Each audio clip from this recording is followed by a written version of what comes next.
What if I told you there's something happening inside the church, right in front of you, that no one has the courage to speak up about?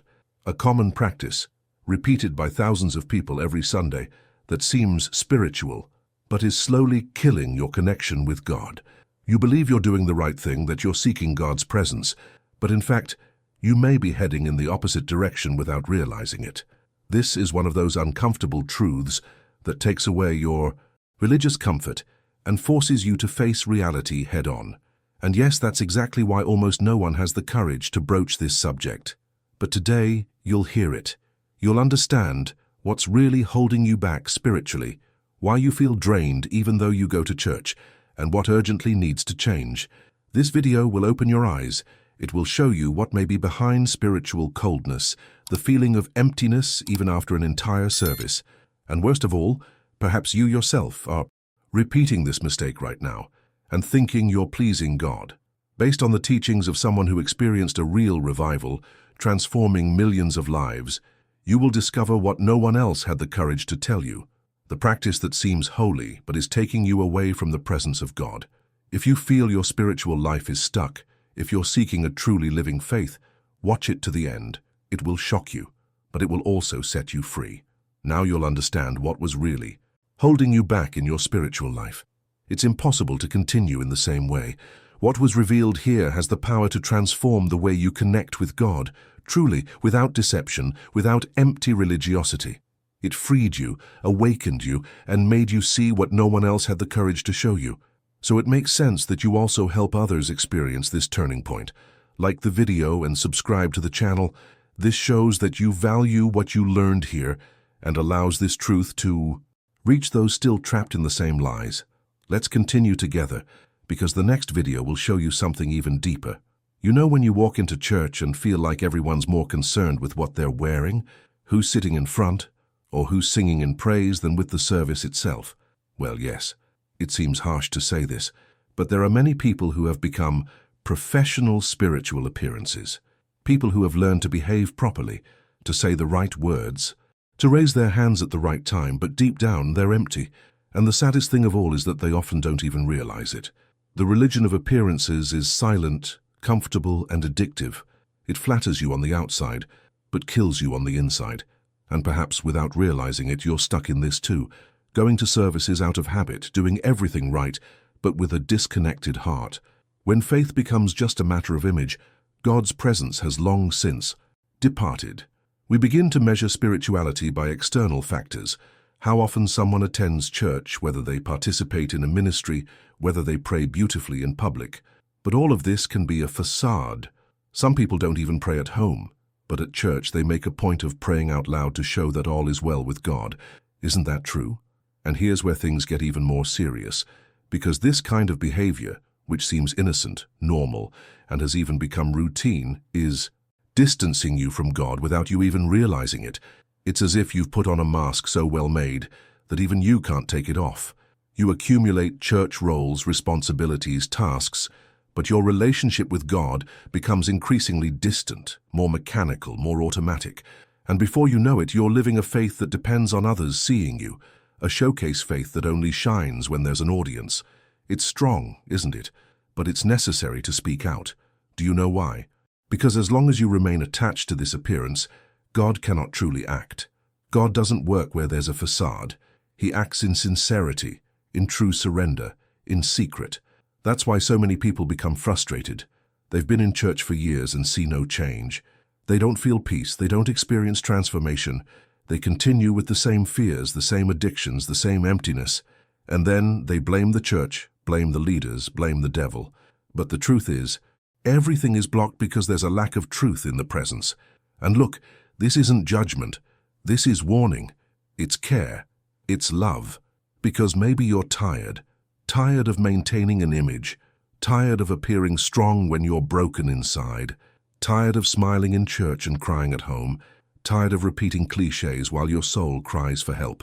And all of this because at some point you believed you needed to present a perfect version of yourself for God to accept you. But it's just the opposite.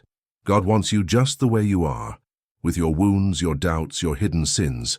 He's not impressed by performance. He's moved by the truth of your heart.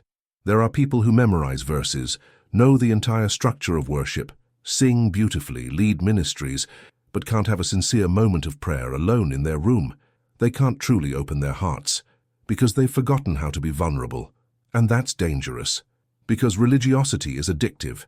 People mold themselves into the church system, getting used to applause, praise, and positions, and they forget the most important thing, intimacy with God, the kind that no one sees, that no one applauds, but that sustains everything. And the worst part is that when you live in this bubble of appearance, everything becomes a competition. You start comparing your spirituality with others. You start wanting to show off how much you pray, fast, and serve. And without realizing it, you turn your faith into a showcase, a bargaining chip. And when that happens, the focus shifts from God to your ego. The church becomes a stage, and you, a character. Maybe this is the ideal time for you to stop and think, what am I doing here? Am I seeking God's presence, or just trying to maintain an image that pleases people? Because look, God doesn't need your performance. He wants your truth. He doesn't care about your clothes, your position, your appearance in worship. He cares about what you do when no one is looking. What you think when you close your eyes.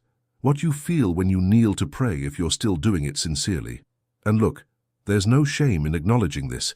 In fact, this is the first step to liberation. Admitting that you've fallen into this trap and deciding to leave.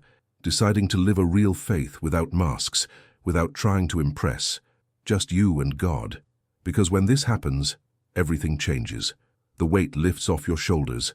Peace returns to your heart. And you begin to truly feel what you've been searching for in worship services, but never found. Comment the word here, wake up. If you've ever felt like you were living a faith more about appearances than relationships, I want to know if this word is reaching you. If you're feeling this tug on your ear, this call to return to what really matters. Because, honestly, we no longer have time to live a facade. The world is chaotic, people are lost, and God is raising up true people who seek presence, not applause. Now, do you know what's even more curious? It's that even those who have been in the church for years, serving and leading, can be completely out of God's will and not even realize it. And this happens more often than you might think. Appearances are deceiving, and they're deceiving beautifully.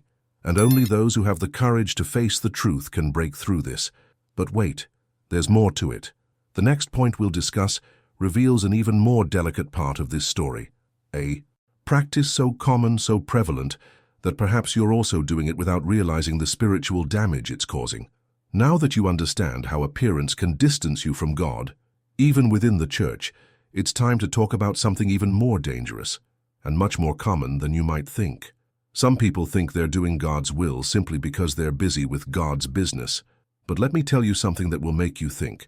Not everyone who serves is obeying. Every activity is a sign of intimacy.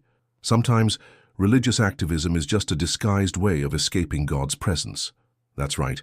Some people are so busy doing things for God that they forget to spend time with Him.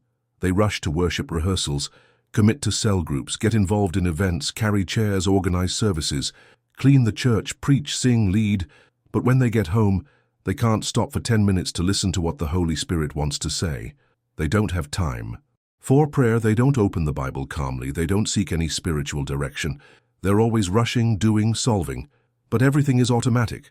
And the heart, it becomes dry. The soul, it becomes tired.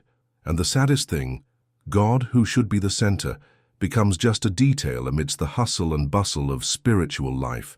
And the worst part is that we call it service. But in reality, it's often just activism, an escape, a way to feel useful, accepted, important. People feel that if they stop, they lose value, that if they're not busy, they have no purpose, so they hide behind their tasks. But this is dangerous, because activism hides emptiness, and a masked emptiness is much harder to heal. And maybe this is happening to you.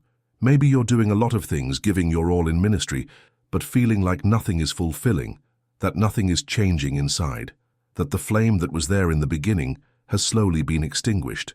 And do you know why this happens? Because there's no point in doing 1,000 things for God if you don't stop to listen to Him. There's no point in filling your calendar with commitments if your heart is empty of presence. God doesn't want your production. He wants your attention. And there are many people who are incredibly productive spiritually, but completely disconnected from heaven. And look, I'm not telling you to drop everything and abandon your commitments. The issue here is different. The question you need to ask yourself is what I am doing being guided by God, or just by my desire to please others? Because if you're doing it out of obligation, guilt, pressure, or to maintain an image, you're doing it alone. And that's tiring. It hurts. It's exhausting. David Yonggi Cho talked about this a lot. He always taught that before any activity, ministry, or decision, one should seek the guidance of the Holy Spirit. He said it was better to spend hours praying before acting than to do 1,000 things, with the strength of one's own strength and fail. And it makes perfect sense, because without the Spirit, everything we do is a burden, but with the Spirit, even the simplest task becomes light and fruitful. But to do that, we need to stop, be silent, prioritize presence. It's not about the number of tasks, it's about the quality of our relationships. God doesn't want exhausted soldiers. He wants available children, people who care more about listening than about showing up, people who would rather spend 30 minutes in secret with Him than 3 hours running around aimlessly. And here comes a painful truth. Many people who serve much listen little. They live doing, but never ask, Lord, what do you want me to do? And when we stop asking this, we begin to live on impulse. We begin to act with good intentions, but without direction. And good intentions without divine direction also cause damage, often more than overt sin. Comment the word here, purpose. If this is making sense to you, if you feel that, at some point in your journey, you started acting on autopilot, trying hard to please God, but forgetting His presence. I want to know who here is waking up to this reality, because religious activism is treacherous. It disguises itself as zeal, but behind it, it may be hiding a weary soul, a weakened faith, an overburdened mind, and a spirit far from the source. And now comes the most difficult detail of all. Some people, because of this activism, don't even notice when God stops speaking, because the noise of routine, of a busy schedule, of obligations, takes up all the space. They confuse movement with direction, but they're running in circles, they're doing a lot, and hearing nothing.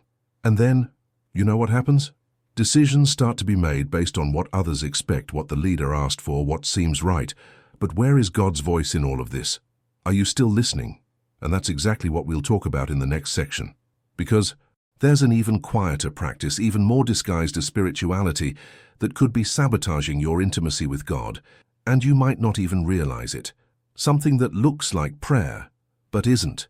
That looks like devotion, but is just repetition. And when this becomes routine, God's presence slowly begins to fade. You know, that prayer that seems beautiful, well-constructed, full of powerful words, but deep down, it just doesn't get off the ground. Well, it is. We grew up learning that prayer is important, and it really is. But no one taught us the most important thing, that God doesn't respond to rehearsed words. He responds to sincere hearts. Some people bend their knees and start repeating pre-made phrases they heard someone say once, as if it were an obligatory ritual. They talk, but they don't feel anything. They don't connect. They just fulfill a spiritual obligation, and that's it. It's like a checklist. Did I pray today? Yes. Then everything's okay. But it's not. What few people have the courage to say, and perhaps no one has ever told you, is that there are prayers that in practice only serve to ease the conscience. It's an attempt to appear faithful, to tell yourself you still have life with God. But in reality, it's just an automatic sequence of empty phrases. There's no faith, no listening, no surrender. It's prayer out of fear, guilt, religious pressure. It's like an off-hook telephone. The person talks, but doesn't expect an answer. They don't give God space to speak. And then comes that feeling that God doesn't hear me, my prayer doesn't reach the ceiling, my faith is weak. And indeed it is, because it's not living faith. It's dead obligation. David Yonggi Cho spoke powerfully about this. He said that prayer without faith, without emotion, without real engagement with the Holy Spirit, is just noise. Prayer is not a performance. It is not theater. Prayer is war. It is renunciation. It is a deep dialogue with the Creator. He also spoke about the importance of persistence in prayer, but not that empty, repetitive persistence. He spoke of the persistence of the heart that cries out, that insists because it believes, not because it has learned that it has to. Now think about it. How many times have you prayed just because you thought you had to, without desire, without faith, just to do God's bidding? And how many times have you opened your mouth, but your heart was far away? Be honest. Have you ever caught yourself praying and thinking about something else at the same time? Your body kneeling, but your mind on the bill, work, or your phone. This is more common than you think, and it doesn't please God, because He knows the heart. He knows when you're present and when you're just pretending. And here comes the shock. Some prayers distance more than they bring closer, because they become a mask, a performance. And when we enter this cycle of praying without faith, praying out of obligation, praying without listening, we harden, our hearts become insensitive to the presence. And this is dangerous, because little by little you begin to live a cold faith, without expectation, without answers, without direction. And worst of all, you start to think that's just how it is, that this is normal. But it's not. This is a sign that something has already broken inside, that the flame has gone out, and no one noticed. And all of this brings us to another point that is directly connected: worship without expectation. Because those who pray out of obligation also worship out of obligation. Those who don't have faith in prayer don't have faith in worship. They go out of habit, out of routine. They enter and leave church the same way. They sing the songs without thinking about the lyrics. They listen to the sermon without applying anything to their lives. They don't expect miracles. They don't seek answers. They don't prepare spiritually beforehand. It's as if worship were just another part of the day, a Sunday program. And that, my friend, is one of the greatest spiritual blocks of our generation. God acts where there is expectation, where there is thirst, hunger, clamor, faith, where there are open hearts, not religious routines. But some people no longer go to worship expecting to be touched. They go expecting to sit in the same place, hear more of the same, give their offering, sing 3 hymns and leave.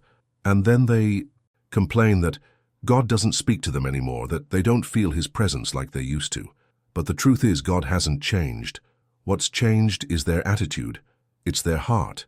It's their focus. And look, this isn't meant to accuse you. It's meant to wake you up. Because you can still change this. There's still time to break this cold routine and reclaim living faith. There's still time to stop memorizing prayers and start praying sincerely. There's still time to return to worship with a thirst for truth, not just physical presence. But to do that, you need to move. You need to recognize that you've lost your expectation, that you've lost your fervor, that it's become a habit. Comment the word here, fervor. If you've ever felt like your prayers have become repetitive and that services have stopped impacting you as they once did, this isn't weakness. It's a sign that your soul is still alive and crying out for change. Sharing this can be the first step toward breaking out of automatic mode and rediscovering the essence of your faith.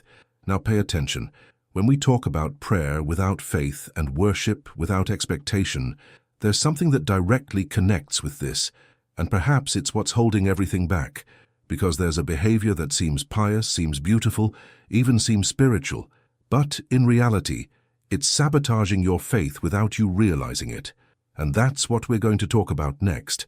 Have you ever noticed how some people leave a service exhausted, as if they'd run a marathon? It's not physical exhaustion, it's soulful exhaustion. And I'm not talking about those who work all day and still go to church at night. That's admirable. I'm talking about something deeper, that exhaustion that comes after intense, forced and burdensome social interactions, that feeling that you need silence, to be alone, to recharge your batteries. It seems strange to say this within a Christian setting, but the truth is, not everyone has the emotional and spiritual structure to deal with the intensity of constant coexistence within the church. And what's more, this is even more real for those who have a stronger spiritual sensitivity. Maybe you felt this way. You went to church, you tried hard to talk, to smile, to be present, but you left with a heavy soul, not because something bad happened, but because it feels like your energy was drained. This happens to those who are deeper, more sensitive, more connected. The chosen ones, as many call them, can't stay for long in shallow environments, in futile conversations, in pointless interactions.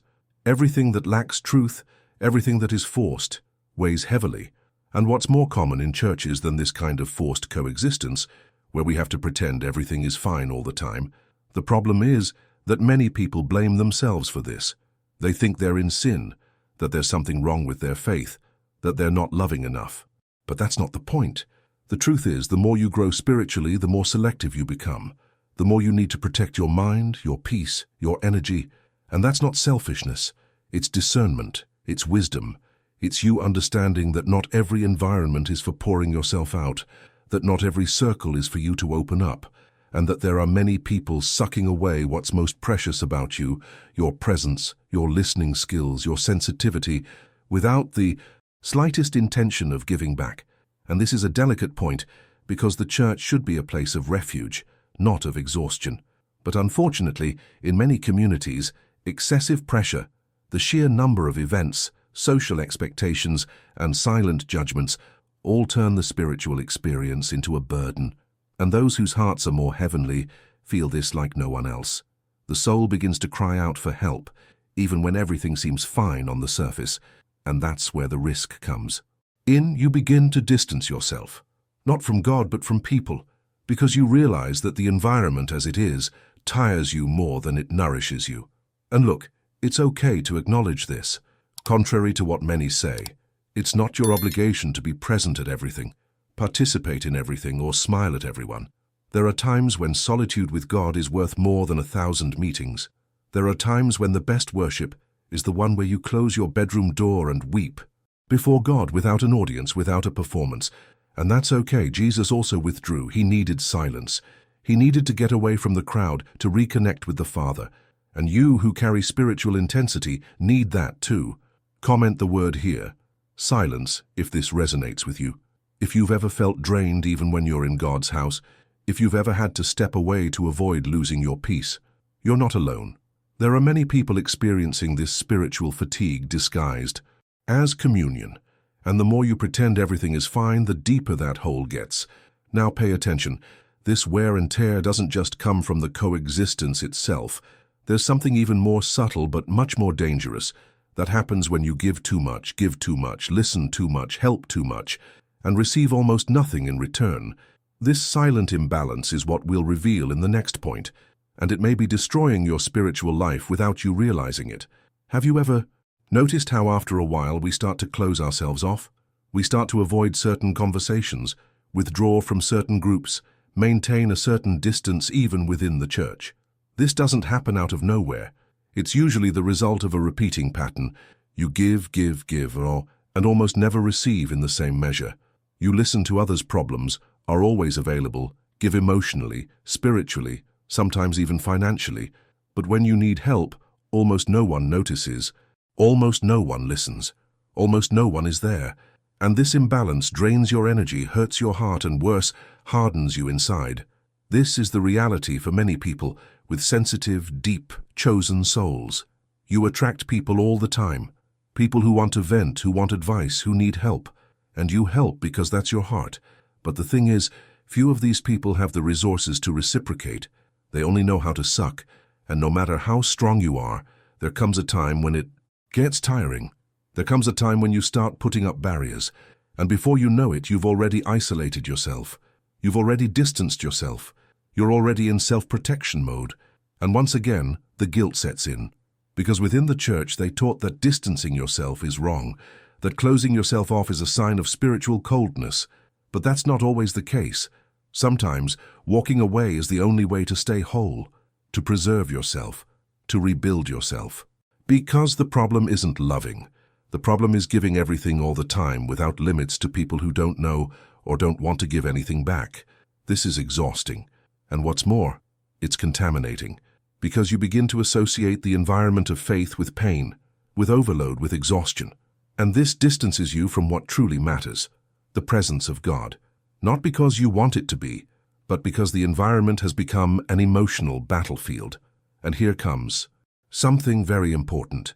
The chosen ones, those with that deeper, more connected soul, need meaningful connections, conversations that make sense, people who truly see, who understand the language of the soul, who know how to listen without judging, who know how to be silent without pressuring, who know how to pray for you without needing to understand everything you're going through.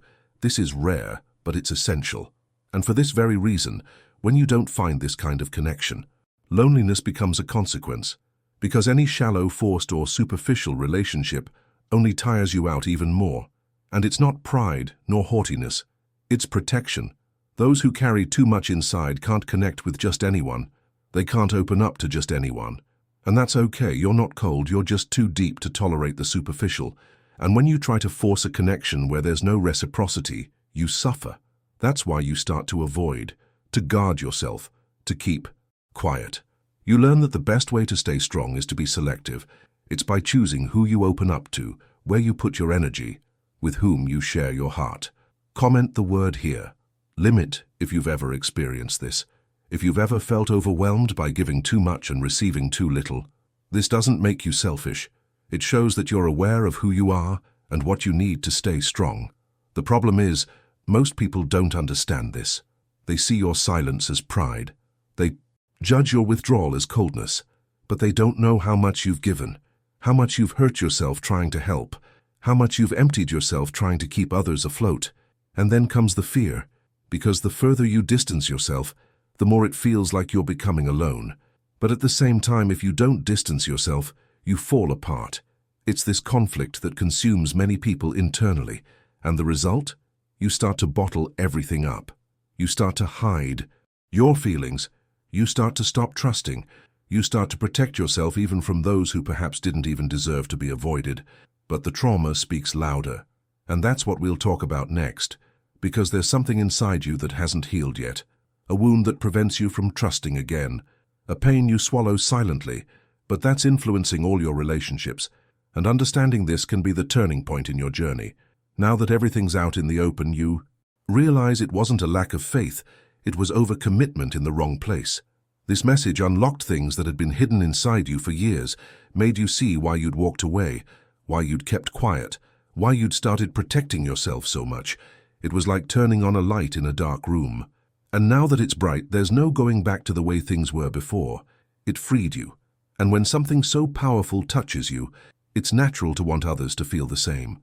So liking the video and subscribing to the channel is just a way to give back what touched your heart. And at the same time, spread this truth to those who are also suffocating in silence. Oh, and leave a comment here.